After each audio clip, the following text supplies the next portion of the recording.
Hi guys, welcome back to my channel. আজকে সকালটা শুরু হয়েছিল এই দুজনকে দেখে। তারপর আকাশের দিকে তাকিয়ে দেখলাম এত বৃষ্টি ভাব করেছে। তারপর ভাবলাম হয়তো কলেজ যেতে হবে না আমার। এই দেখো আমাদের এই পুচকুটা, এর নাম হচ্ছে কফি। তারপর বৃষ্টি কমে গেল, আমার আবার কলেজে যেতে হলো, যেহেতু অল্প অল্প রৌদ্র উঠেছিল তো কলেজে গিয়েছিলাম। কিন্তু কলেজে যাওয়ার পর আবার এই এক বৃষ্টি, কলেজ থেকে বের হতে পারছিলামই না। তারপর আমার এবং আমার ফ্রেন্ডসদের এত ক্ষুধা লেগেছিলো, আমরা প্যাকিং করে নিয়ে এসে খেয়েছিলাম। একজন গিয়ে প্যাকিং করে নিয়েছিল, আর এই দেখো এখানে খাচ্ছিলাম আমি পুরি সবজি আর চপ, যেটা খুব স্বাদ ছিল।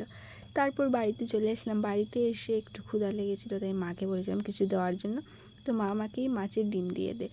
তারপর আমি খেয়েছিলাম এই কেক, আর এই কেক খেতে আমার ভীষণ ভালো লাগে, এত টেস্টি এই কেকটা। তারপর রাত্রে মাংস খেয়ে নিই, মা বানিয়েছিল তাই কষা মাংস খেয়ে নিই।